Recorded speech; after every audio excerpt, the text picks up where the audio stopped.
Salam Bapak Ibu Saudara, kembali lagi di Studio Kristen Channel. Terima kasih Bapak Ibu sudah mendukung perkembangan channel ini dengan cara subscribe, komen, dan share. Semoga Tuhan memberkati dan melindungi kita semua. Baiklah Bapak Ibu Saudara, kita akan melihat satu debat yang sangat menarik antara apologet Kristen Indonesia dan juga para polemikus Islam. Mari kita simak dan mendengarkan video ini. Tuhan Yesus memberkati. Busa-busa, saya tertulis apa? Nah, saya dapati bahwasanya baik Allahnya nenek moyangmu, nggak pernah di situ Allahnya Abraham, Ishak dan Ismail, nggak pernah ada. Nah, ini menjadi sebenarnya ini menjadi satu kunci atau satu segel atau seal bahwasanya Tuhan itu berfirman atau mengadakan perjanjian keselamatannya dengan Abraham, Ishak dan Yakub dan keturunannya. Nah, lalu muncul nih agama Islam, agama dari Arab, membuat sebuah fitnah bahwasanya Tuhan juga mengadakan perjanjian keselamatan, bahwa Tuhan berfirman kepada keturunan Ismail. Walaupun di dalam Al-Quran tidak pernah disebutkan satupun keturunan Ismail. Begitu. Jadi saya minta Ibu Suwapi, temanya adalah begini, bahwasanya Tuhan itu, bahwa firman Tuhan atau keselamatan itu datang dari keturunan Ishak, bukan keturunan Ismail. Begitu. Nah, sekarang umat Islam membawa-bawa sebuah ajaran yang isinya ini juga bukan Al-Quran bilang, katanya dari keturunan Ismail, tapi Al-Quran tidak menyebutkan demikian. Nah, saya minta kepada Ustadz Wafi nanti, tolong tunjukkan kepada saya satu nama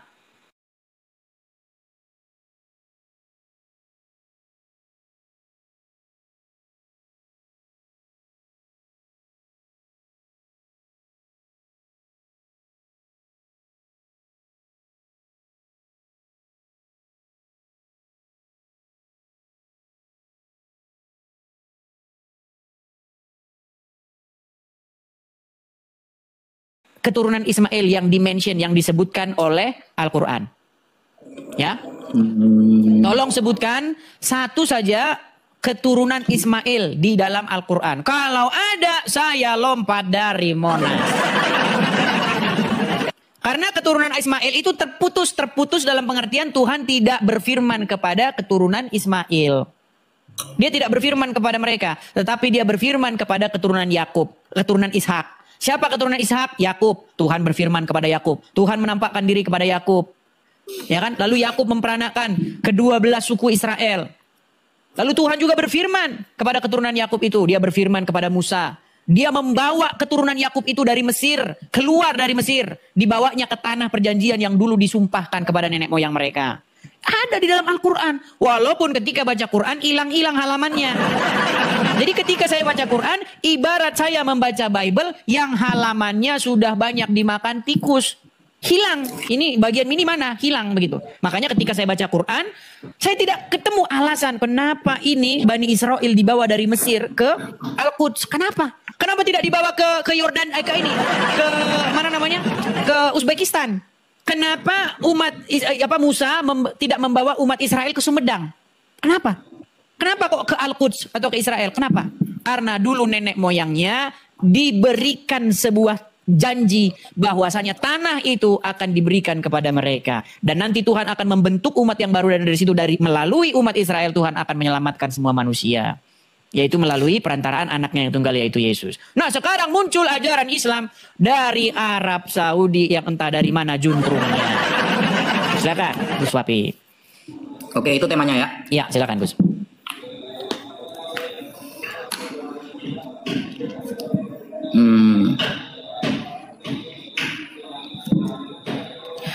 Oke, bismillahirrahmanirrahim. Assalamualaikum warahmatullahi wabarakatuh. Seluruh sahabat muslimin wal muslimat yang dirahmati oleh Allah dimanapun kalian berada, dan teman-teman Kristen semuanya. Jadi begini, tema hari ini adalah keselamatan yang datang dari Abraham menuju keturunannya. Keturunan itu kan kalau dalam bahasa Arab itu naslu, min nasli Ismail wa Ishak. Apakah dari keturunan Nabi Ismail atau Nabi Ishak? Lalu Mas Edis bertanya, ada nggak dari keturunan Nabi Ismail yang dicap menjadi nabi misalnya?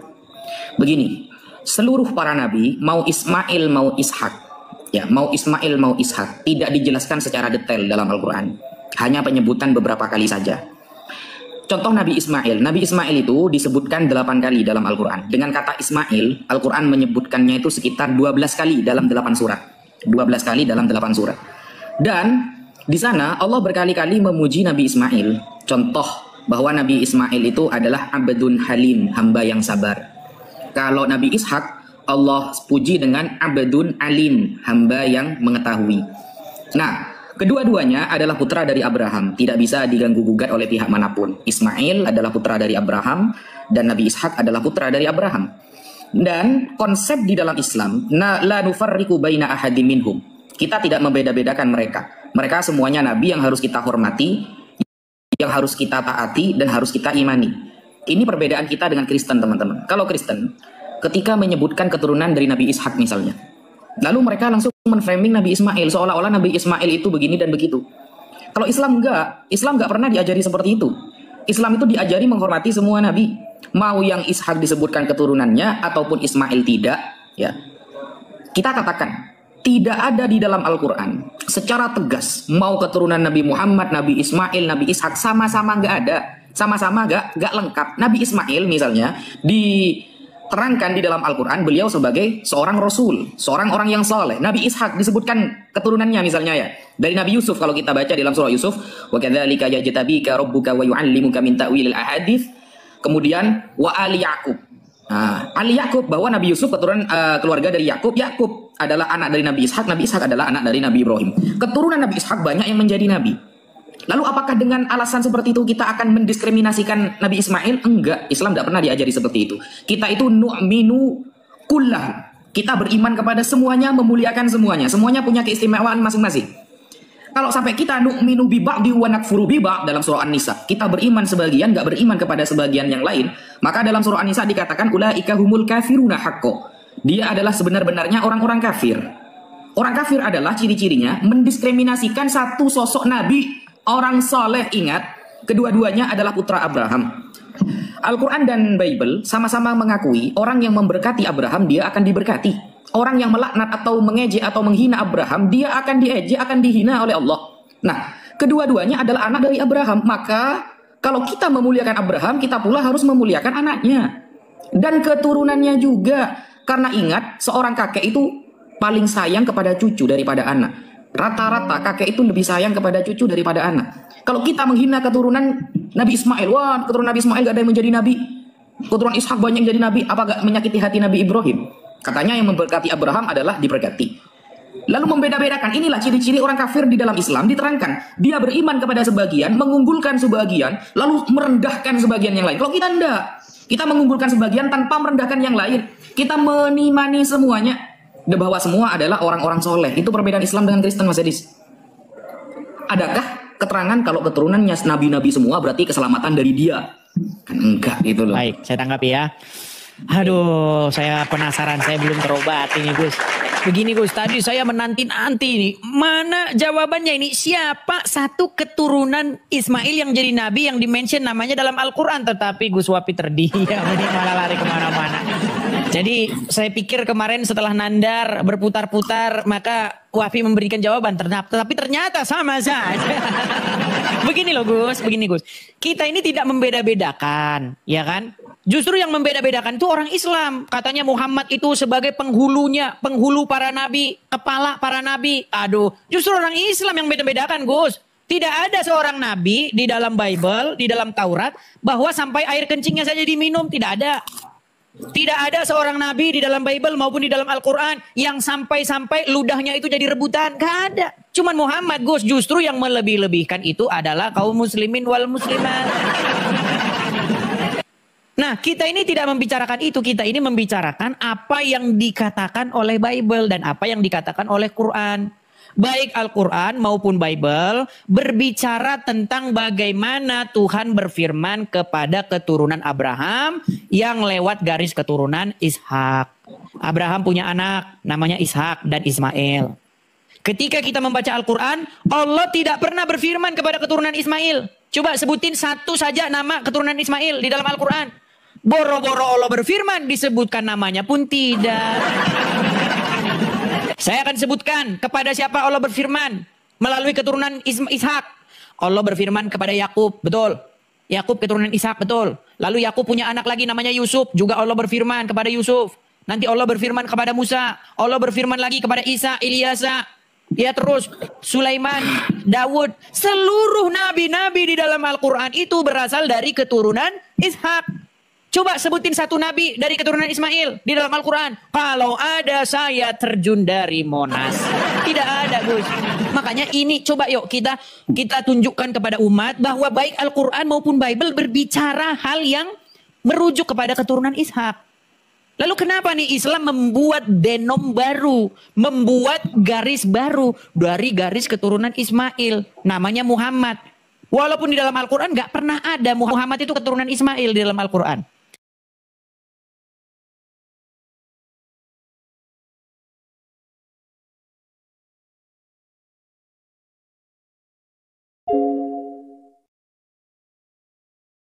Yang ada malah Ahmad itu kemungkinan besar adalah Bani Israel menurut Al-Quran. Karena Isa di dalam surat As-Saff ayat yang ke-6 berkata, Isa berkata kepada Bani Israel, ya Bani Israel, sesungguhnya saya ini adalah utusan Allah kepadamu.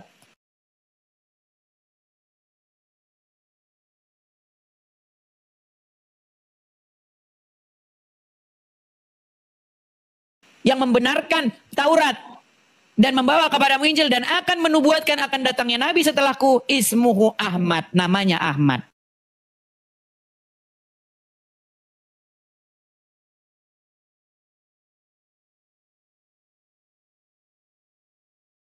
Menurut surat As-Saff ayat yang ke-6. Nah, menurut surat Ibrahim ayat yang ke-4, tidak pernah Allah itu mengutus seorang nabi pun yang tidak berbahasa kaumnya. Nggak pernah. Nah, kalau Isa berkata kepada Bani Israel, akan datang nanti setelahku yang namanya Ahmad, maka pastilah Ahmad ini harus datang kepada Bani Israel dan berbahasa seperti Bani Israel berbahasa.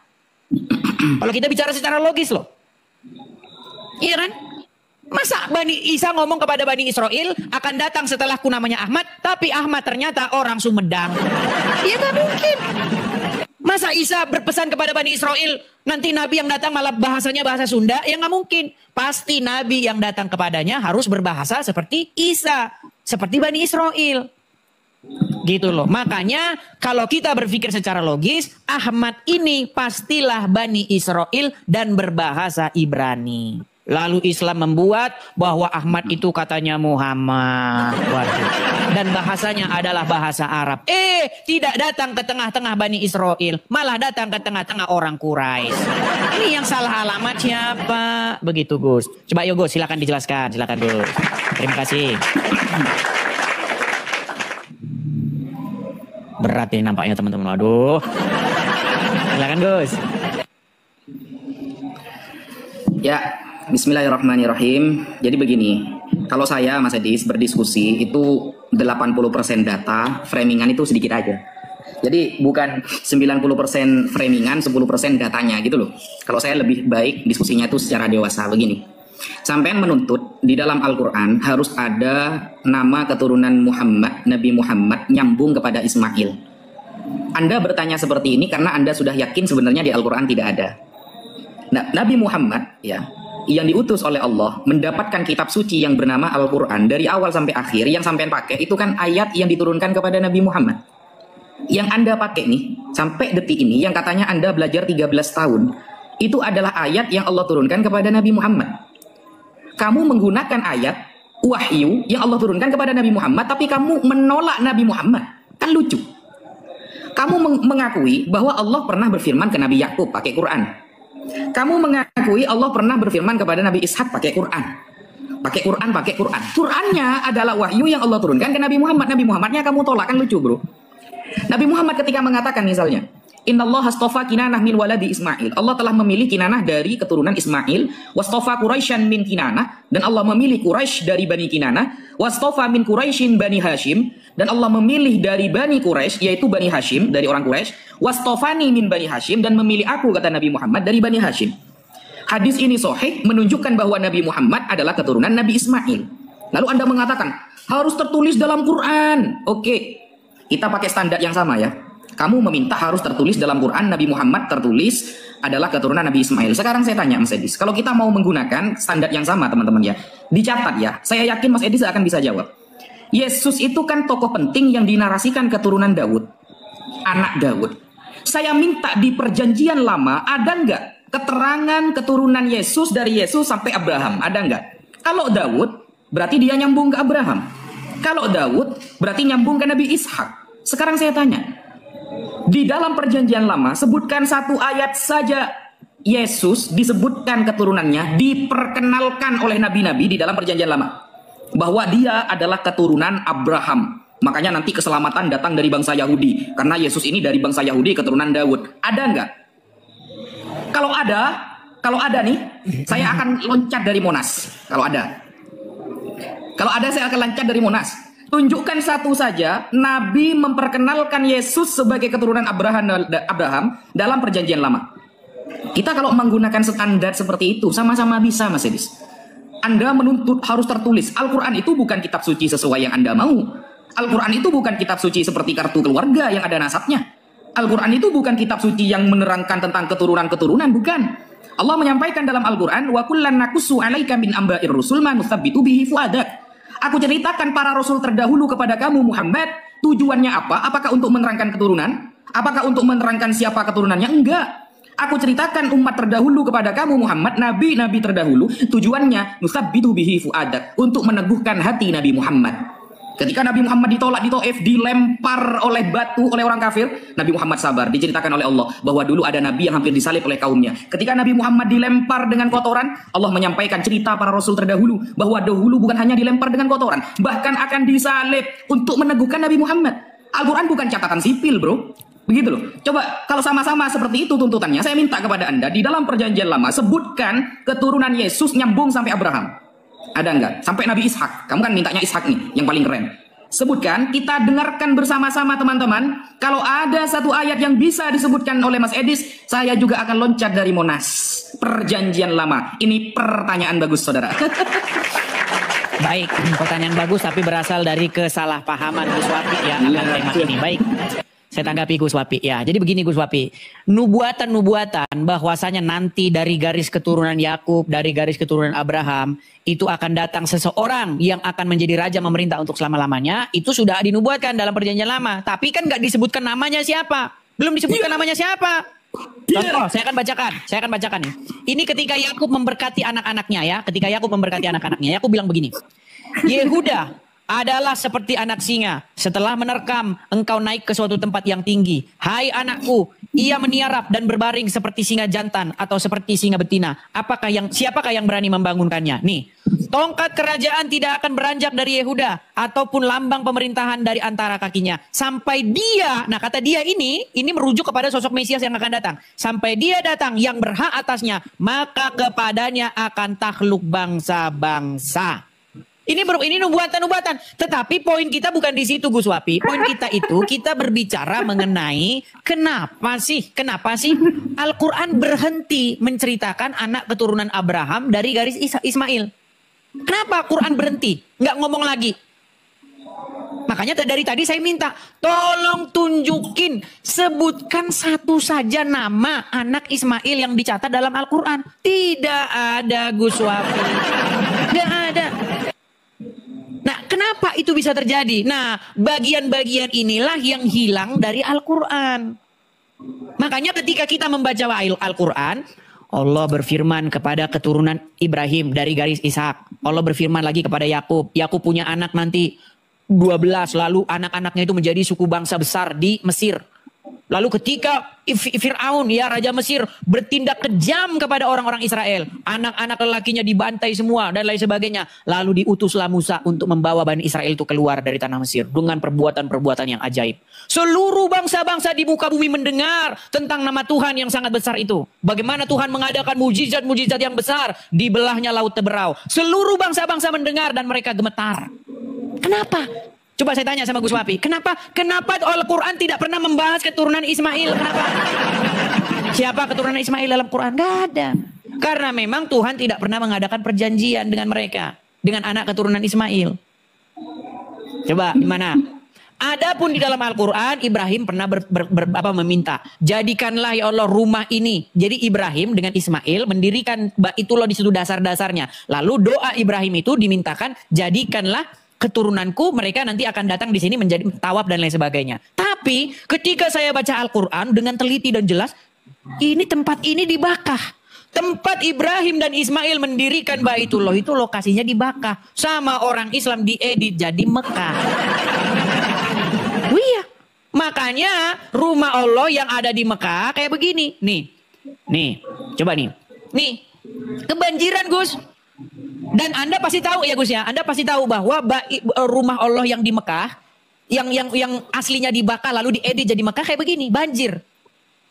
Kita bicara ini saja lah, Gus. Kalau memang Tuhan Sang Pencipta itu ya, dia itu arsitek yang ulung, lebih daripada arsitek manapun. Bagaimana mungkin rumahnya didirikan di tempat yang banjir-banjir begini terus? Pondok Indah saja rumahnya para artis, mungkin banjirnya 100 tahun satu kali. Nah ini rumahnya Allah banjir terus-terusan, langganan dari dulu banjir. Bagaimana? Begitu Gus Wapi. Makanya tolong nih Gus Wapi, fokus ke tema yuk. Saya minta dengan sangat, tolong kalau Gus Wapi boleh minta bantuan jin-jin ya, dan orang-orang dimanapun minta bantuan, tolong tunjuk satu saja keturunan Ismail di dalam Al-Quran. Gak usah yang jadi nabi dah. Yang gak jadi nabi siapa? Satu saja, sebutkan namanya keturunan Ismail di dalam Al-Quran. Saya tunggu, silakan. Silakan Gus. Merah ini mukanya. Ayo silakan Gus. Yuk. Oke, Bismillahirrahmanirrahim. Ini Mas Edis lari kemana ini ya? Dari bahas keturunan, sudah pertanyaan saya juga gak dijawab. Saya kan menggunakan standar yang sama, Mas Edis. Anda menuntut keturunan Nabi Ismail juga tercatat dalam Al-Quran. Nah, saya sudah mengatakan di awal, jadi baca Quran itu jangan separuh-separuh, Mas Edis. Saya sudah menyampaikan, wa kullan naqussu 'alaika min amba'ir rusul ma nuthabbitu bihi fu'adak. Ketika Allah menceritakan para rasul terdahulu kepada Nabi Muhammad, tujuannya bukan catatan sipil, bro. Bukan untuk menunjukkan keturunanmu, bukan. Tetapi ketika Allah menceritakan para rasul terdahulu untuk meneguhkan hati Nabi Muhammad ketika mendakwahkan tauhid, hanya mengesahkan Allah. Itu tujuan penulisan Al-Quran. Anda gak bisa menuntut sesuatu yang ada di dalam standar Kristen lalu dibawa ke standar Islam. Gak bisa. Al-Quran 30 juz itu firman Allah. 30 juz dari A sampai Z itu firman Allah, bro. Beda sama Bible. Bible itu bukan firman Tuhan. Bible ini ya, omongannya Paulus masuk, omongannya Lukas masuk, omongannya Yohanes masuk, omongannya semua orang ngomong masuk di dalam Bible. Kalau mau dibandingkan Al-Quran sama Bible, buang omongan orang, sisakan perkataan Bapak Allah saja, sisa 2 lembar kitab suci kamu, bro. Hilang semuanya itu. Lah, kamu membandingkan firman Allah dengan omongan orang yang ada di dalam Bible, bayangkan. Orang menjelaskan nasab Yesus dalam perjanjian baru. Tapi pertanyaan saya gak dijawab. Kalau memang Yesus adalah keturunan Daud, kalau memang Yesus adalah orang penting, kalau dialah sang penyelamat agama Anda, sebutkan ayat satu saja di dalam perjanjian lama yang menerangkan tentang keturunan Yesus nyambung sampai Ibrahim. Gak terjawab, saudara. Malah Mas Edis bahas nubuatan. Nubuatan sama keturunan beda, bro. Nubuatan, keturunan. Kan gak ada jawabannya. Sampai kalau mau pakai standar seperti itu, saya juga bisa, Mas Edis. Sebutkan satu saja ayat tentang Yesus, disebutkan keturunannya, nyambung sampai Nabi Ishak. Nggak ada. Cari sampai Yesus turun 2 kali, sampai Dajjal keluar 2 kali. Nggak ada, saudara. Lalu sampai bahas-bahas Ka'bah kebanjiran. Bayangkan, kok gak nyambung diskusi sama Mas Edis. Ka'bah kebanjiran dibawa-bawa. Gitu loh. Emangnya gak ada gereja yang kebanjiran? Banyak. Katanya gereja itu rumah Tuhan. Katanya Tuhan itu pernah hadir di dunia. Apa efeknya dia hadir di dunia? Nih, gereja di Malaka NTT terendam banjir. Perayaan Paskah. Ketika perayaan, katanya Tuhannya itu hadir. Kebanjiran, gak jadi perayaan Paskahnya. Bayangkan. Kita mau diskusi seperti ini, Mas Edis. Mau nunjukin gambar-gambar kebanjiran seperti ini. Kan gak dewasa sama sekali, Mas Edis, gitu loh. Curah hujan tinggi, gereja dan sejumlah rumah warga. Mana katanya Tuhan bisa hadir ke dunia. Katanya Tuhan kamu bisa hadir ke dunia. Keren, bisa jadi manusia. Mana ketika gereja semuanya kebanjiran gak ada tuh yang nongol. Kan begini kan cara diskusinya sampean kan. Jadi jangan menuntut sesuatu standar sesuai dengan kemauan pribadi. Kalau saya menuntut seperti itu juga, perjanjian lama sebutkan keturunan Yesus nyambung sampai Ishak, nggak ada. Berarti keselamatan Kristen, kalau menggunakan dalilnya Mas Edis, keselamatan Kristen ada di tangan Nabi Ishak, bukan Yesus. Kan gitu berarti? Bukan Yesus. Atau saya kasih satu pertanyaan lagi, kan tidak dijawab kan yang pertama kan ya. Di Al-Quran nggak ada Mas Edis, nggak usah maksa. Kalau ketika sampai maksa, saya bisa maksa seperti itu. Atau gini saja sudah, nggak usah susah-susah karena nggak ada itu ayatnya. Sama-sama nggak ada di kitab Anda. Karena kitab Anda itu campuran, perkataan orang semuanya masuk di sana. Saya nanya, ayahnya Paulus siapa di dalam Bible? Sebutkan ayatnya. Satu aja ayat, ayahnya Paulus siapa? Nggak ada. Padahal tulisan Paulus itu mendominasi di dalam perjanjian baru. Tulisannya lebih banyak daripada perkataan Yesus, bayangkan.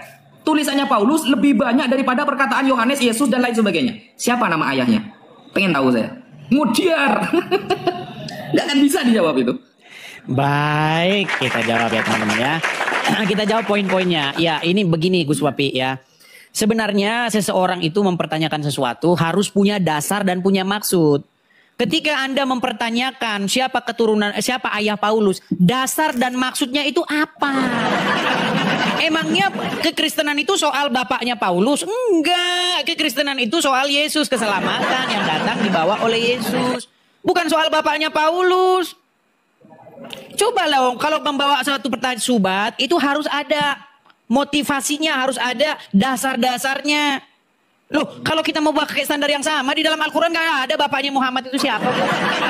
Apakah ada disebutkan siapa nama bapak Muhammad dalam Al-Quran? Gak ada. Terus kamu bilang, tulisan-tulisan Paulus banyak. Loh, di dalam agama Islam, tulisan-tulisan ulama lebih tebal daripada Al-Quran. Lebih tebal daripada Al-Quran. Bahkan saya bisa jamin, seorang Gus Wafi ketika saya tanya tentang agama Islam, Al-Quran tidak akan dipakai. Yang dipakai adalah kitab karangan ulama. Jadi jangan munafik. Ketika kami membicarakan tentang Kristen, kami kutip dari surat Rasul Paulus. Kami kutip dari ini, kami kutip dari situ. Ada di dalam Bible. Ketika orang Islam ditanya agama Islam, yang dikutip bukan Al-Quran. Yang dikutip adalah kitab karangan ulama.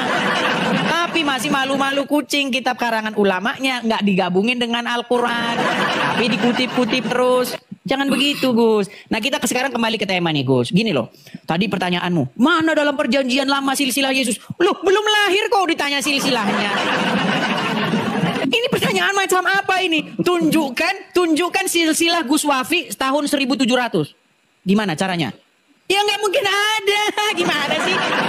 Masa Gus Wafi yang lahir tahun 1900 sekian disuruh menunjukkan silsilahnya? Mana silsilah Gus Wafi tahun 1700? Ya mana mungkin ada. Seperti tidak mungkin ada silsilah Yesus di perjanjian lama. Orang belum lahir gimana? Tapi nubuatan tentang akan datangnya nanti seseorang yang akan memerintah ada. Nah maksudnya gini loh Gus. Kita fokus nih ke tema nih. Kita kan jadi lari kemana-mana. Gini loh Gus. Kenapa saya mempertanyakan siapa keturunan Ismail di dalam Al-Quran? Kok bisa saya mempertanyakan itu? Karena memang gak ada yang jadi nabi. Gak ada yang jadi nabi Gus. Kalau ada yang jadi nabi pasti Al-Quran mencatat. Seperti katamu tadi. Ya kan?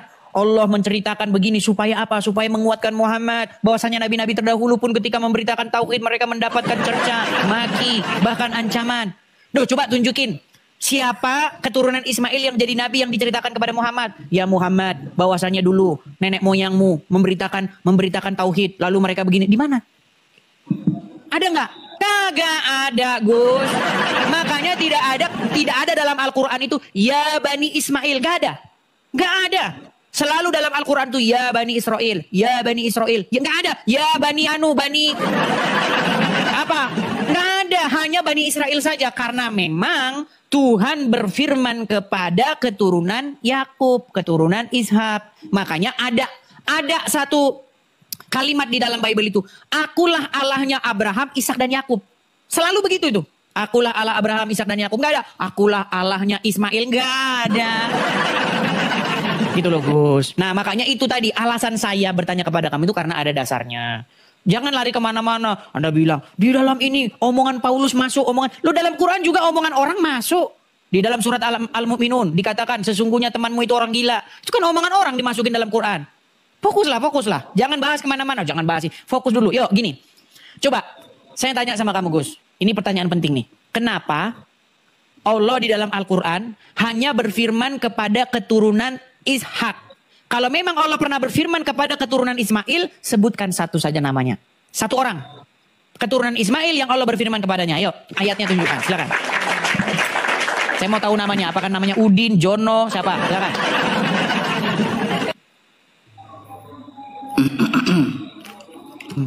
Langsung berat. Silakan. Bismillahirrahmanirrahim. Ya, ini kan nggak dijawab kan ya. Mas Edis mengatakan, kenapa di dalam PL tidak disebutkan? Kan dia belum lahir. Loh, bro, itu justru menunjukkan bahwa para nabi terdahulu tidak pernah mengenalkan orang yang namanya Yesus. Itu karangan Anda itu dia Tuhan. Kalau memang dia akan ada nanti sebagai Tuhan ke dunia, minimal Musa dan Abraham dan Ishak dan Yakub mengabarkan akan kedatangannya. Minimal mengabarkan akan kedatangannya. Ternyata apa? Nggak ada.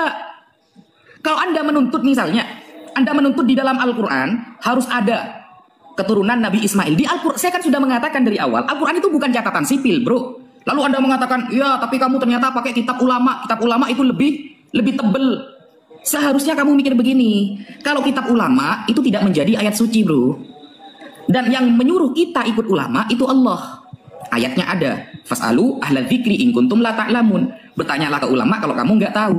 Ayatnya ada, validasinya ada dari Allah. Sekarang saya tanya, kalau di kitab Anda perkataan orang lain itu jadi kitab suci, bayangkan. Perkataan Yohanes jadi kitab suci, perkataan Matius jadi kitab suci, perkataan Markus jadi kitab suci, perkataan Lukas jadi kitab suci, perkataan Paulus saja yang nggak pernah ngaji sama Yesus, nggak pernah belajar kepada Yesus, jadi kitab suci. Kan lucu. Validasinya ada nggak dari Yesus? Ikutilah tulisan Yohanes kalau kamu tidak tahu. Nggak ada. Ikutilah tulisan Markus kalau kamu nggak tahu. Nggak ada. Ikutilah tulisan Paulus kalau kamu ingin jadi orang yang hebat. Nggak ada. Tapi kalau Allah ada di dalam Quran, ikutilah para ulama kalau kamu tidak tahu. Ada ayatnya. Begitu loh. Jadi kalau kamu memaksakan catatan sipil yang Anda minta di dalam Al-Quran memang tidak ada. Lalu kenapa kok disebutkan? Keturunan Nabi Ishak disebutkan sebagian ya, gak lengkap ya. Tapi keturunan Nabi Ismail tidak disebutkan. Lah, kepentingannya apa kemudian? Apakah kemudian ketika keturunan Nabi Ishak itu disebutkan, Nabi Ismail tidak disebutkan, ada ketidakseimbangan antara keduanya? Tidak. Kedua-duanya adalah putra dari Nabi Ibrahim. Allah menyampaikan dalam Al-Quran begini, bro. Ini ya, kesamaan Ishak dan Ismail. Ini kesamaan Ishak dan Ismail yang ada dalam Al-Quran yang berbeda dengan Anda. Nih ya. Apa kesamaannya? Nih, kita baca. Am kuntum syuhada id hadara Ya'qub al-maut id qala li banihi ma ta'buduna min ba'di qalu na'budu ilahaka wa ilaha abaika Ibrahim wa Ismail wa Ishaqa ilahan wahida wa nahnu lahu muslimun. Apakah kamu menjadi saksi saat mati akan menjemput Yakub ketika dia berkata kepada anak-anaknya, apa yang kamu sembah sepeninggalku? Ketika Nabi Yakub hendak mati, dia berkata kepada anak-anaknya, siapa yang akan kalian sembah? Maka mereka menjawab, kami akan menyembah Tuhanmu wahai Yakub dan Tuhan nenek moyangmu, yaitu Ibrahim, Ismail dan Ishak, yaitu Tuhan yang esa, dan kami berserah diri kepada Allah. Kesamaan Ismail dan Ishak dalam Al-Quran menyembah Tuhan yang esa, saudara. Tidak menyembah Tuhan yang Tritunggal, Dwi Tunggal, dan Tridwi yang lain. Inilah ajaran Islam. Begitu loh, mau Nabi Yakub, kemudian Nabi Yusuf, semuanya Ismail dan Ishak disebutkan ilahan wahida, menyembah hanya Tuhan yang esa. Gak ada istilah Tritunggal, anak Roh Kudus, anak Allah, ponakan Allah, apalagi tetangga Allah. Gak ada istilahnya dalam Islam itu. Gak ada. Apalagi paman Allah, gak ada. Semuanya ilahan wahida. Itu intinya dalam Al-Quran. Kamu membahas sibuk-sibuk bahas keturunan, ya. Nabi Muhammad yang jelas-jelas dalam hadis sahih mengatakan innallaha astafa Nabi Muhammad min nasli Ismail, dari keturunan Nabi Ismail. Kan Anda tidak terima. Hadis dipakai sama umat Islam. Kalau sama-sama seperti itu, kamu nggak mau sama hadis, kamu nggak mau sama perkataan ulama, bro ya. Kamu nggak mau sama hadis, nggak mau sama perkataan ulama. Sekarang saya minta ayat khusus Bapak Allah menerangkan Yesus keturunan Abraham. Mana? Ayat khusus Bapak Allah, bukan perkataan Lukas dan yang lainnya. Coba. Sudah mulai panas dia, saudara-saudara. Ayo. Wah. Datang di kebenaran, sudah saudara. berapi-api ini, saudara. Baik, kita hadapi ya. Ya, jadi begini Gus Wafi ya. Ini kita sudah melebar kemana-mana ini. Tadi saya sudah minta sebutkan satu keturunan Ismail yang jadi nabi, yang Allah berfirman kepadanya, memble, saudara-saudara. Gus, kenapa saya minta itu? Karena Al-Quran selalu saja berfirman kepada keturunan Ishak. Nah, lalu Gustavo tadi mengungkap satu ayat. bahwa Yakub tatkala meninggalnya bertanya, siapa nanti yang kamu sembah sepeninggalku? Lalu anak-anaknya berkata, bahwa saya akan menyembah Tuhan yang disembah oleh nenek moyangmu. Nah, di situ termasuk Ismail. Ismail termasuk nenek moyangnya Yakub. Sejak kapan Ismail jadi nenek moyangnya Yakub? Aduh, berat. Jadi memang kalau kita baca Al-Quran, memang narasinya itu memang Ibrahim ini punya anak. Anaknya adalah Ismail. Kemudian Ismail ini punya adik, punya anak lagi, namanya Yakub. Ya kan? Nah makanya nggak tahu nih siapa sebenarnya bapaknya Yakub ini. Apakah Ismail, apakah Ishak? Jadi dua bapaknya. Makanya Ismail termasuk nenek moyang Yakub. Jadi makanya memang teman-teman kalau kita baca Al-Quran ini memang makanya orang-orang Islam itu perlu yang namanya buku-buku tafsir. Karena memang Al-Qurannya memang tidak begitu gamblang. Betul Gus? Betul. Makanya ketika saya tanya sama Gus Wapi, nggak pernah Gus Wapi membawa dari Al-Quran. Nggak pernah. Dia akan membawa kitab syekh ini. Karangan itu. Gus, nih. Ada satu pernyataanmu yang bagus. Di dalam Al-Quran itu disuruh nanya sama ulama. Pertanyaan saya, semua orang Islam tahu bahwa Al-Quran itu difirmankan kepada Muhammad. Betul? Ya. Makasih Bang Nur Hasan. Kalau Al-Quran difirmankan kepada Muhammad, lalu firman itu berbunyi, jika kamu tidak tahu suruh tanya ulama. Muhammad, ulama mana yang ditanya sama Muhammad? Jawab. Coba sebutkan satu ulama yang Muhammad bertanya kepadanya. Aduh, berat. Ayo, coba. Satu ulama yang Muhammad belajar kepadanya, satu ulama yang Muhammad bertanya kepadanya. Karena Al-Quran memerintahkan suruh nanya kepada ulama atau orang-orang yang berilmu. Makanya kalau kita menjelaskan menurut ayat Quran yang lain, Muhammad suruh nanya kepada ahli kitab. Jadi orang-orang yang berilmu di situ adalah ahli kitab, Gus. Bukan syekh ini, syekh Jailani, syekh begini. Yang hidupnya setelah Muhammad sudah meninggal. Yang hidup mereka adalah jauh setelah Muhammad. Makanya ketika saya tanya agama kalian, pasti yang dikutip kitab karangan ulama-ulama yang lahirnya kemarin sore. Gimana Gus Wapi ini? Betul. Coba sebutkan satu ulama di zaman Muhammad yang Muhammad bertanya kepadanya. Setiap hari kan kalian bilang, diperintahkan nih, ada legitimasinya Allah menyuruh bertanya kepada ulama. Loh, waktu Allah menyuruh Muhammad bertanya kepada ulama, sebutkan nama ulamanya yang Muhammad bertanya ke dia. No, bukankah namanya adalah, siapa namanya? Buhaira. Itu yang Muhammad bertanya kepadanya. Wah, kalau malah kalian nanyanya sama syekh ini, syekh itu. Mana legitimasinya? Orang ayat itu diucapkan di zaman Muhammad, kok malah ulamanya nanti setelah Muhammad meninggal. Di mana sih? Lalu kamu bertanya, di mana legitimasi bahwa Paulus gini? Tuhan menampakkan diri kepada Paulus. Bahwasanya Tuhan berfirman kepada Ananias, Tuhan berfirman, orang ini akan menjadi alatku untuk memberitakan namaku kepada bangsa-bangsa lain. Wah, ada legitimasinya. Nah sekarang di mana Allah pernah melegitimasi ini Ibnu Katsir, Bukhari, mana? Bahwasanya Bukhari ini surat-suratnya, tulisan-tulisan Bukhari sudah aku verifikasi, mana? Gak ada. Gimana sih? Justru Bukhari itu nggak pernah ketemu sama Muhammad. Ibnu Katsir boro-boro ketemu sama Muhammad, orang lahirnya kemarin sore. Gimana? Kapan Ibnu Katsir lahir? Kapan Bukhari lahir? Kapan ulama-ulama yang kitab-kitabnya kamu selalu kutip lahir? Baru kemarin sore. Gimana? Sakit kepala dia pegang nih. Aduh, pusing nih saya nih. Berat nih. Silakan. Oke, bismillahirrahmanirrahim. Pertanyaan Mas Edis. Apakah ada ulama yang menjadi gurunya Nabi Muhammad? Ini geblek banget pertanyaannya. Heran saya ini. Bro, coba lihat ayatnya bro. Fas'alu ahla dzikri in kuntum la ta'lamun. Bertanyalah kepada ulama. Ayat untuk umat, bukan untuk Nabi Muhammad. Gitu aja gak paham. Kayak gitu aja gak paham. Rasulullah mengatakan, khairul kuruni korni, thummal ladhina yalunahum, thummal ladhina yalunahum. Sebaik-baik zaman adalah di zamanku. Berarti kita harus berguru kepada sahabat. Apa kata Nabi? Fa'alaikum bisunnati wa sunnatil khulafa'ir rasyidina min ba'di addu 'alaiha bin nawajid. Ikutilah sunnahku dan sunnah para khulafa'ur rasyidin Abu Bakar, Umar, Utsman, Ali, dan gigitlah sunnah itu dengan gigi geraham kalian. Jadi berarti masih ada. Thummal ladhina yalunahum. Kemudian orang-orang hebat, ulama yang hidup setelah abad Nabi Muhammad wafat.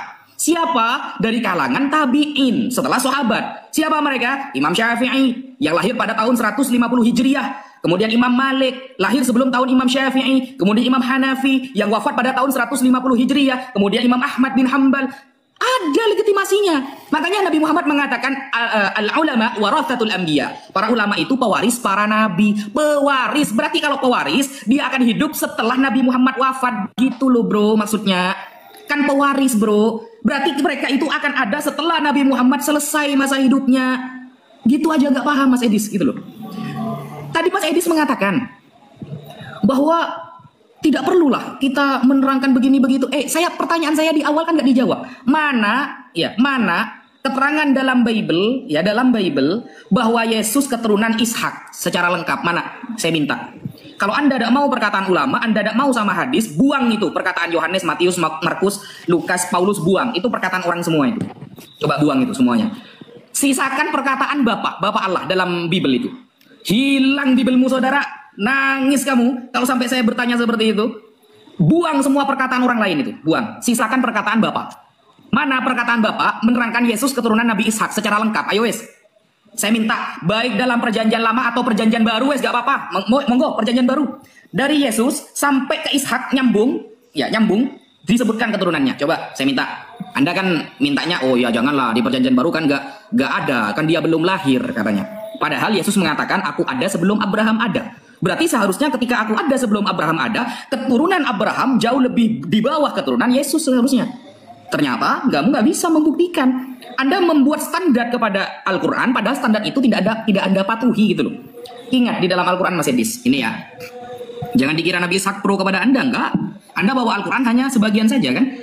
Surah Al-Baqarah ayat 140. Am taquluna inna Ibrahim wa Ismail wa Ishaq wa Yaqub wal asbat kanu hudan aw nasara. Qul a'antum a'lamu amillah wa man azlamu mimman katama syahadatan indahu minallah wa mallahu bighafilin amma ta'malun. Ataukah kamu orang-orang Yahudi dan Oten atau Nasrani berkata bahwa Ibrahim, Ismail, Ishak, Yakub adalah cucu dan anak cucu-cucunya adalah penganut Yahudi dan Nasrani? Katakanlah, kamulah yang lebih tahu atau Allah? Ditantangi sama Allah. Emangnya Abraham, Ishak, Yakub, Ismail itu Oten? Bukan saudara. Bukan Oten dia itu. Wa nahnu lahu muslimun. Mereka adalah orang-orang Islam. Dia. Kamu kan pakai Quran nih. Kalau pakai Quran, pakai semuanya, jangan potong-potong. Apakah Abraham Oten? Bukan. Apakah Ishak Oten? Bukan. Apakah Ismail Oten? Bukan. Mereka mengatakan wa nahnu lahu muslimun. Kami adalah orang-orang Muslim. Dia. Sudah semangat dia teman-teman. Gus Wapi sudah semangat dia teman-teman. Baik.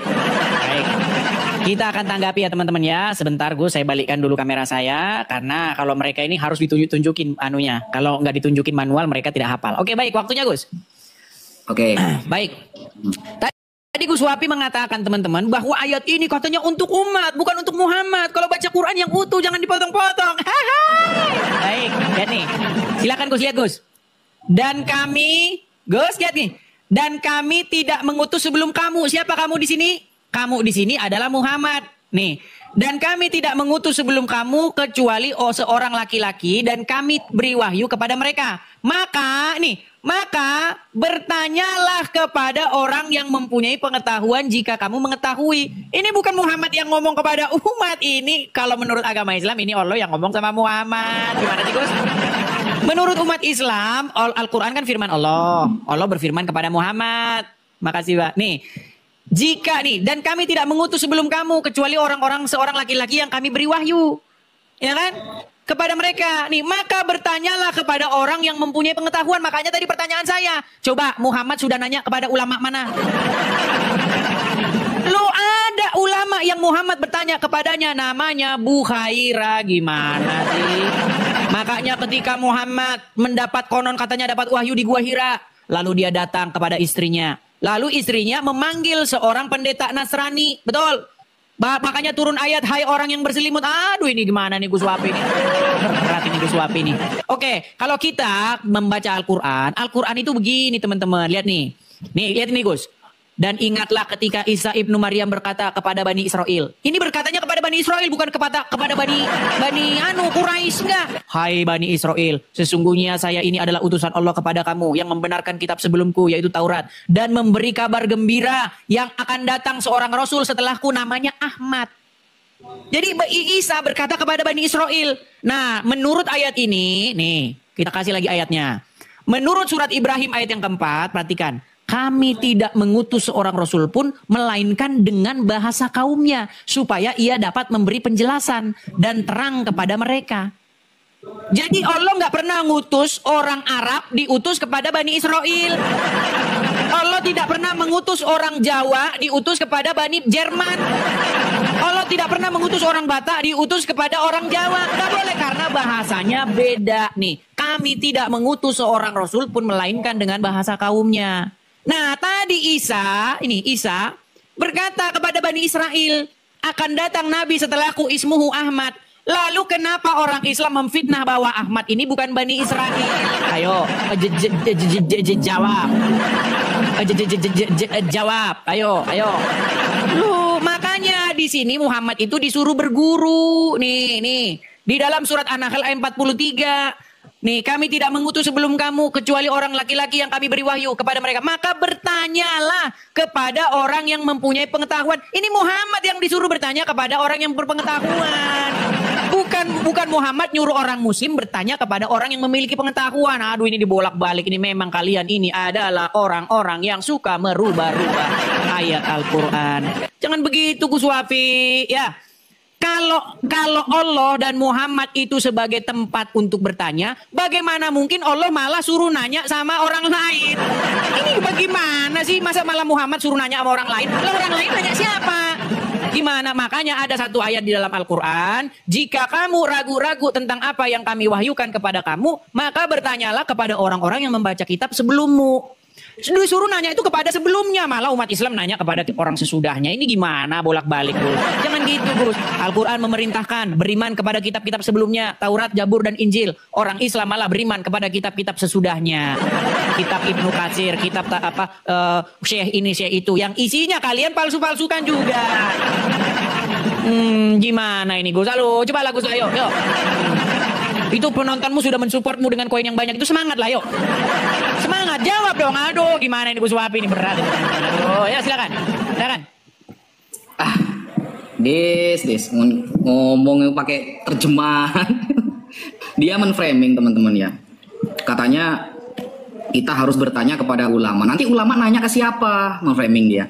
Des, tidak ada kitab suci. Tidak ada kitab suci di dunia ini yang menyerahkan urusannya kepada ahlinya, kecuali hanya Quran loh.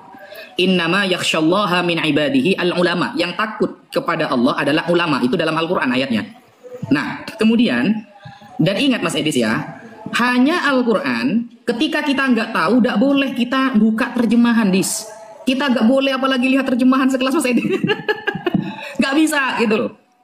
Kenapa Nabi Muhammad menyuruh umatnya untuk bertanya kepada para ulama? Agar makna yang kita maksud itu selamat, agar pemahaman kita itu selamat. Makanya merujuk kepada para ahlinya. Yang lucu itu Mas Edis nih, ya ceder kamu sekarang Mas Edis. Sampai buka Matius ya 16 nomor 13. Coba dibuka Matius 16 nomor 13 Mas Edis. Setelah Yesus tiba di daerah Kaisarea Filipi, ia bertanya kepada murid-muridnya, kata orang, siapakah anak manusia itu? Bayangkan, Tuhan nanya sama murid, pret. Ini kok bisa Tuhan nanya sama murid? Katanya dia sang pencipta langit dan bumi. Katanya dia itu logos Tuhan. Katanya dalam dirinya ada Roh Kudus. Nanya sama muridnya, emangnya muridnya ulama gitu? Dis. Ini lebih parah ini, Dis. Gitu loh, lebih parah. Tuhan nanya sama murid. Pantes kalau ada pendeta terkenal di Indonesia, kata Bapak Bambang Nursena itu ya, kenapa Yesus hilang dalam umur 13 sampai 29 tahun hilang? Dia belajar di midras. Kok bisa ada Tuhan belajar ini? Pertanyaannya, lebih pintar gurunya apa muridnya? Jawab yang Kristen, ya lebih pintar Yesus lah. Kenapa bukan dia yang ngajar? Ya Yesus kan merendahkan diri. Pampret. Kok ada Tuhan sekolah di madrasah itu? Ya sekolah di madrasah itu saya Mas Edi. Kalau Tuhan ngapain sekolah di madrasah? Kalau nanti ternyata dia sudah lulus dari madrasah, dari midras, ketemu dengan teman-temannya, alumni madrasah tersebut, lalu nanya temannya, kamu kerjaannya apa bro? Jadi Tuhan dong. Wah, kaget muridnya Dis. Wih, kita yang kerjanya tukang kayu, ya sekelas sama kita jadi Tuhan ternyata dulu guys. Katanya. Kan gila itu Dis. Ini masa gitu loh. Bapak logos ini nanya sama murid. Kan nggak sinkron gitu loh. Lalu sampai mengatakan, ini ya, saya lihat ya. Mim ba'dihi ismuhu Ahmad. Sama bisa kalau cuma kayak gitu. Tuhan kok nanya. Kalau sampai muridnya bilang begini gimana? Kamu nanya, kamu bertanya-tanya gitu. Kan Tuhannya marah nanti. Dia pohon ara jadi kutuk sama Yesus gitu. Wa idh qala Isa bin Maryam ya bani Israel. Wahai Isa putra Maryam, ketika Isa putra Maryam mengatakan wahai bani Israel, inni Rasulullah, aku utusan Allah ilaikum, bukan Tuhan, utusan Allah. Musaddiqan lima baina yadayya minat Taurah, yang membenarkan kitab sebelumku yaitu Taurat. Mubasyiron, dan akan memberitakan kabar gembira. Bis rasulin ya'ti min ba'di, dengan datangnya seorang utusan yang datang setelahku, ismuhu Ahmad bro. Dari namanya saja Ahmad bro, pakai bahasa Arab bro. Bayangkan. Dia saja mengabarkan, masa ini orang Bani Israel, namanya aja Ahmad di sini, ha mim dal. Bahasa Arab Ahmad ini mengikuti wazan af'alu. Orang yang terpuji artinya. Masa ada nama Ahmad di Bani Israel? Gimana sih bro ini? Namanya aja yang dikabarkan Ahmad. Kecuali begini, mim ba'di ismuhu Matius, Markus, Paulus, baru orang Bani Israel itu. Ismuhu Ahmad. Kalau Ahmad ini orang Arab, siapa dia? Huwar Rasul An-Nabil, Ummi, Al-Arabi, Al-Makki, orang Mekah, Arab. Kecuali namanya Yesus, Paulus, Immanuel, baru bukan orang Arab. Ahmad, Arab itu. Dir, selamat datang di kebenaran. Mau nangis dia, saudara. Entah apa lagu suami malah kemana-mana. Baik. Kita tampilkan lagi ya data-datanya ya. Kata dia bertanya. Aduh, ini sangat-sangat. Aduh. Saya sudah semangat kepada Gus Wapi, tapi sama saja saudara-saudara. Baik. Kita lihat ya. Dia tadi mengatakan Yesus bertanya, kata orang siapakah aku ini? Apakah Allah pernah bertanya karena dia tidak tahu? Lihat, kita lihat nih teman-teman. Kita lihat nih. Artinya, dan ingatlah akan hari yang pada hari itu, tanda kurung semua ini ya. Kami bertanya kepada Jahanam, apakah kamu sudah penuh? Dia menjawab, masih ada tambahan? Loh. Tapi nggak usah lah kita bahas-bahas yang kayak begini Gus Wapi. Aduh, saya nggak ini. Gus Wapi, ayo kita kembali ke tema Gus. Gus, ketika Yesus bertanya kepada murid-murid, siapakah aku ini? Itu bukan berarti Yesus itu tidak tahu. Ketika Yesus bertanya kepada murid-murid, dia ingin menjelaskan siapa dirinya. Kata orang, siapakah aku ini? Ada yang bilang engkau adalah Elia, ada yang bilang engkau adalah nabi yang begini-begini, engkau adalah yang bangkit lagi. Lalu Yesus bertanya kepada Petrus sendiri. Jangan kata orang, menurut kamu sendiri siapa aku ini? Lalu apa kata Petrus? Engkau adalah Mesias, anak Allah. Jadi di situ justru Yesus ingin menegaskan bahwa dia adalah sang Mesias. Ini lari kemana-mana, ini kemana, kesana, kian kemari. Gus, coba yuk sekarang begini, kembali ke tema saya tadi dari awal. Sebenarnya kalau Anda membaca Al-Quran, tidak ada di situ firman Tuhan kepada keturunan Ismail. Coba perhatikan sini dong. Aduh, banyak. Iya, lanjut. Nggak ada. Makanya dari awal tuh saya tekan terus, Gus. Tunjukin satu nabi dari garis keturunan Ismail di dalam Al-Quran. Sebutin namanya. Kenapa Allah terus berfirman kepada nabi-nabi dari garis keturunan Ishak? Gitu loh. Coba Allah berfirman kepada Ishak. Allah berfirman kepada Yakub. Yakub nanti punya anak lagi Yusuf. Allah berfirman lagi kepada Yusuf. Nanti ada Bani Israel. Allah berfirman kepada Bani Israel lagi. Di mana Allah pernah berfirman? Ya Bani Quraisy. Gimana? Gak ada. Bahkan dulu umat Islam yang mula-mula juga berkiblat ke Yerusalem. Berkiblat ke Baitul Maqdis. Tapi gara-gara Islam sudah dikuasai oleh orang-orang Arab, kiblatnya diganti jadi ke Arab. Jangan begitulah Gus. Yuk. Bukankah kiblat kalian sekarang ini? Ayo. Yang kalian berbondong-bondong datang kepadanya dan mencium-ciumnya. Ayo. Loh. Orang Islam dulu tawaf. Orang Quraisy, orang Bani Quraisy yang pagan Quraisy dulu tawaf. Kalian juga ikut-ikutan tawaf. Ayo. Orang Quraisy dulu juga mencium-ciumi batu. Kalian ikut-ikut cium-cium batu. Padahal dulu bagus-bagus. Kiblatnya ke Yerusalem. Ke Baitul Maqdis. bersamaan dengan kiblatnya nabi-nabi terdahulu. Kiblatnya sekarang udah diganti.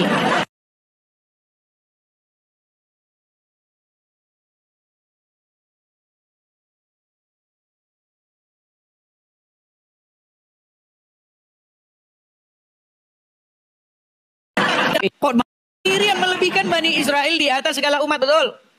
Iya. Makanya di dalam Bible Tuhan memberitakan firman-Nya kepada Yakub, hukum dan ketetapan-ketetapannya kepada Israel. Ia tidak berbuat demikian kepada bangsa-bangsa lain dan hukum-hukumnya tidak mereka kenal.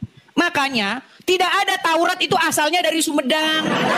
Tidak ada Taurat asalnya dari Samosir. Gak ada. Taurat itu datangnya dari Israel. Dari Israel itulah datang kepada bangsa-bangsa. Bangsa-bangsa yang tinggal di dalam kegelapan telah melihat terang yang benar. Makanya datang terang yang benar, yaitu Yesus Kristus. Akulah terang dunia. Datang dari Arab. Coba, ayo tunjukin. Fokus dulu ke situ, Gus. Ini jawab dulu nih. Kenapa Allah tidak pernah berfirman kepada keturunan Ismail di dalam Al-Quran? Kalau memang pernah berfirman, tunjukin siapa namanya yang Allah berfirman kepadanya. Ayatnya silakan. Ayo, silakan. Fokus dulu ke situ. Aduh, lari kemana-mana nih kita ini. Aduh. Ayo. Silakan, Gus. Jangan termenung diam begitu, Gus. Aduh, ayo. Semangat dong. Ayo, silakan. Oke, bismillahirrahmanirrahim. Ya bedanya begini guys, kalau saya tanpa framingan gitu loh. Kalau Mas Edis kan isinya framingan terus. Biar kesannya keren gitu ya, padahal gak ada data sama sekali gitu. Jadi begini, saya kan sudah mengatakan dari awal. Ya, saya sudah mengatakan dari awal. Al-Quran itu bukan kitab suci catatan sipil, bro. Kamu mau nyari di Al-Quran, dari Al-Fatihah sampai surah An-Nas, gak akan pernah Anda temukan siapapun, baik Ishak, Ismail yang dicatat secara lengkap. Gak ada. Yang dicatat secara lengkap gak ada. Baik Nabi Ismail maupun Nabi Ishak gak ada. Penyebutan keturunan Nabi Ishak karena memang keturunan Nabi Ishak banyak yang menjadi Nabi. Begitu loh. Kalau Nabi itu orang-orang terpilih. Lalu apakah Nabi Ishak itu orang Bani Israel? Bukan, bro. Apakah Ishak itu Bani Israel? Mana datanya? Gak ada. Kamu itu terlalu mengagung-agungkan Bani Israel sampai merendahkan Nabi Ismail alaihissalam. Seolah-olah Nabi Ismail direndahkan begitu karena keturunan Nabi Ishak ya. Semuanya banyak yang menjadi nabi, dari Nabi Yusuf, Nabi Musa, semuanya kan dari keturunan Nabi Ishak itu. Apakah Nabi Ishak sendiri orang Bani Israel? Bukan. Apakah Nabi Ibrahim orang Bani Israel? Bukan. Apakah Nabi Ismail orang Bani Israel? Bukan, gitu loh. Apa sih esensi dari pertanyaan Anda itu? Lalu kalau semuanya disebutkan dari keturunan Ishak jadi nabi, keturunan Nabi Ismail enggak, apa esensinya apa? Gitu loh. Tapi ingat, keturunan yang terakhir menjadi nabi dari Nabi Ismail, Nabi Muhammad. Yang kamu pakai ayatnya dari awal sampai akhir di dalam Al-Quran itu adalah Al-Quran milik Nabi Muhammad. Nabi Muhammad keturunan Nabi Ismail. Dur, sepakat umat Islam semua. Kan kamu pakai Quran nih. Kalau kamu pakai Quran, kamu harus tahu kesepakatan umat Islam. Kesepakatan umat Islam, Rasulullah menyampaikan sendiri dalam hadis sahih bahwa beliau adalah keturunan Ismail. Bedanya, meskipun dari keturunan Nabi Ishak banyak yang menjadi nabi, mereka itu hanya untuk kaumnya sendiri-sendiri. Hanya untuk Bani Israel. Makanya kamu dari tadi bahas Bani Israel, Bani Israel, Bani Israel terus. Padahal kamu orang Indonesia, bukan orang Bani Israel. Kenapa kamu ikut-ikut Bani Israel? Kalau Nabi Muhammad wajar, bro. Rahmatan lil alamin, diutus untuk seluruh alam. Orang Indonesia, orang Malaysia, orang Pakistan, Uzbekistan, orang Prancis, semuanya ikut Nabi Muhammad. Karena hanya dia yang tercatat dalam kitab suci, diutus untuk seluruh bangsa. Adakah Yesus diutus untuk seluruh bangsa? Nggak ada. Gak ada, bro. Adakah Nabi Ishak diutus seluruh bangsa? Gak ada. Adakah Nabi Yakub diutus untuk seluruh bangsa? Gak ada. Satu-satunya Nabi yang diutus untuk seluruh bangsa hanya Nabi Muhammad SAW. Lalu Anda mengait-ngaitkan Mekah misalnya. Mekah, inilah yang kamu cium. Kita mencium batu Hajar Aswad karena pernah dilakukan oleh Nabi, bukan karena batunya, bro. Sayyidina Umar mengatakan, anti ya hajar la tadur wa la tanfa. Lau anni ma ra'aitu Rasulullah yuqabbiluk ma qabaltuk. Kata Sayyidina Umar, wahai batu, kamu gak bermanfaat, gak bikin bahaya. Andaikan aku tak melihat Nabi Muhammad mencium kamu, ngapain aku nyium kamu? Jadi Nabi Muhammadnya yang mulia, bukan batunya. Yang saya heran, kamu setiap minggu datang ke gereja, ajarannya dari mana? Nyanyi-nyanyi di gereja, ajarannya dari mana? Yesus gak pernah ngajari setiap minggu datang ke gereja. Begitu loh. Kalau kita ada ayatnya, falyabudu rabb hadzal bait, surat Al-Quraisy. Bersembahlah pemilik Baitullah ini. Keren, gitu loh. Kamu ada nggak ayatnya? Kan nggak ada gitu loh. Menuntut sesuatu yang kamu sendiri nggak punya. Lalu apakah Bapak Allah, ya Bapak Allah mengakui bahwa Bani Israel ini keturunan ini, ada nggak catatan dari Bapak Allah? Nggak ada. Kalau sama-sama Al-Quran mau dibandingkan dengan Bible, buang perkataan orang lain dalam Bible, sisakan perkataan Bapak Allah. Ada nggak menerangkan tentang keturunan nabi-nabi dari kalangan Nabi Ishak? Nggak ada. Tapi sedangkan di dalam Al-Quran jelas ditulis surah Al-Baqarah ayat 125, wa idh ja'alnal baita mathabatan linnas wa amnan wattakhidhu mim maqami Ibrahim musalla. Wow, Nabi Ibrahim pernah nyampe ke Mekah, bro. Sama Nabi Ismail, kita ada tercatat tulisannya gitu loh. Kamu ada nggak ke Mekah, ke Vatikan? Ada nggak ayatnya? Nggak ada.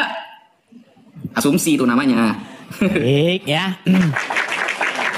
Baik, kita tanggapi nih ya, karena si Gus Wapi sudah menyerah, dia juga sudah curhat. Nggak ada. Baiklah, kita beri dia kasihan. Karena kalau kita terus menerus, toh nanti dia nggak akan sanggup, teman-teman. Ya, jadi dia lari ke masalah. Maksud saya nih, jangan panas. Ya enggak, kalau di kitab sendiri kan. Baik. Nuntut orang lain. Oke, baiklah. Nanti kita ngobrol santai begini aja. Gini, Gus. Tadi kamu bilang memberikan bahaya maupun manfaat. Sudah tahu batu tidak bisa memberikan manfaat atau bahaya. Lalu kenapa kalian mencium-cium dia? Ada satu ayat di dalam Al-Quran. Bahwasanya perbuatan yang mubazir itu adalah perbuatan syaiton. Betul? Betul? Nah, jangan-jangan Gus Wapi nggak tahu nih. Di dalam Al-Quran perbuatan mubazir, perbuatan sia-sia, boros, apa yang nggak ada manfaatnya. Tahu kan mubazir? Mubazir itu udah bahasa Indonesia. Contoh nih, Anda nggak ngelakuin perbuatan yang nggak ada gunanya, sia-sia. Itu adalah perbuatan syaiton yang terkutuk. Sudah tahu batu tidak dapat mendatangkan manfaat, tidak dapat mendatangkan bahaya. Umat muslim lomba-lomba cium batu ke arah. Betul? Berapa banyak uang yang kalian habiskan ke sana? Nabung puluhan tahun, antri puluhan tahun, sampai jual tanah, pulang nggak punya tanah lagi demi mencium batu. Kalian pergi ke Arab menciumi batu. Padahal Umar bin Khattab berkata, kamu adalah batu yang tidak dapat mendatangkan bahaya atau manfaat. Artinya, kalian melakukan perbuatan yang mubazir. Pemboros-borosan. Dan itu menurut Al-Quran. Surat Al-Isra ayat yang ke-27. Inna mubazirina kanu. Dan seterusnya. Sesungguhnya perbuatan yang mubazir itu adalah perbuatan syaitan. Betul? Betul. Nah, kenapa Muhammad melakukan seperti itu? Nah, saya kasih tahu ceritanya. Dahulu Aisyah pernah bertanya kepada Muhammad, "Ya Rasulullah, apakah benar bahwa setiap manusia itu didampingi oleh korin?" Muhammad berkata, "Betul. Korin itu maksudnya pendamping, didampingi oleh setan." Ya kan? Setiap manusia, Rasulullah? Iya. Lalu kata Aisyah kepada Muhammad, apakah termasuk juga engkau wahai Rasulullah? Muhammad bilang, iya. Tapi setan yang mendampingiku, korin yang mendampingiku sudah masuk Islam. Nah, karena setan yang mendampingi Muhammad, korin yang mendampingi Muhammad sudah masuk Islam. Maka pertanyaan saya, mengapa Muhammad melakukan perbuatan cium-cium batu? Sudah tahu batu itu tidak dapat mendatangkan manfaat. Sudah tahu batu itu tidak dapat mendatangkan mudarat. Kenapa masih dicium-cium? Bukankah itu perbuatan sia-sia? Jawab.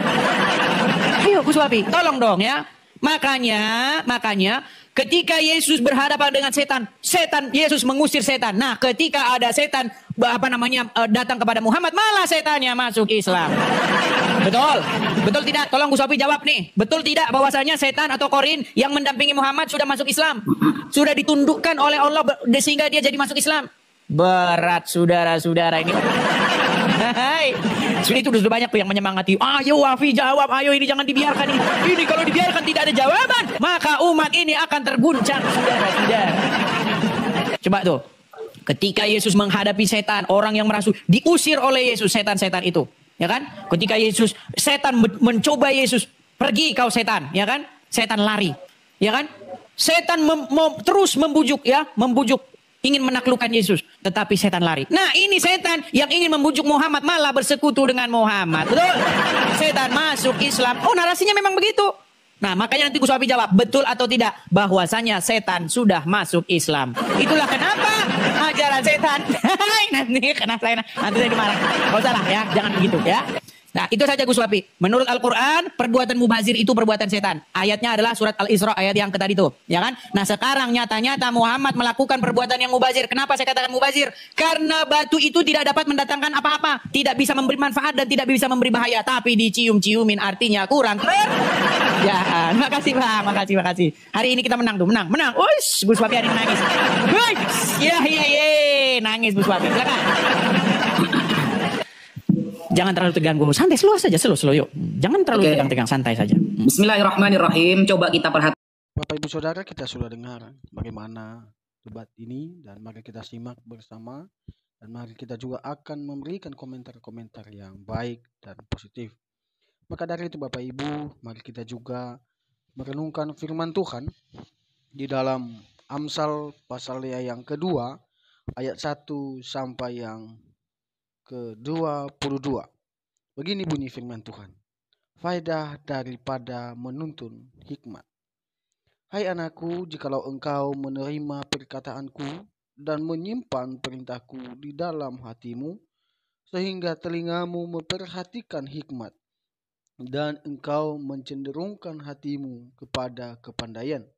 Ya, jikalau engkau berseru kepada pengertian dan menunjukkan suaramu kepada kepandaian, jikalau engkau mencarinya seperti mencari perak dan mengejarnya seperti mengejar harta terpendam, maka engkau akan memperoleh pengertian tentang takut akan Tuhan dan mendapat pengalaman akan Allah.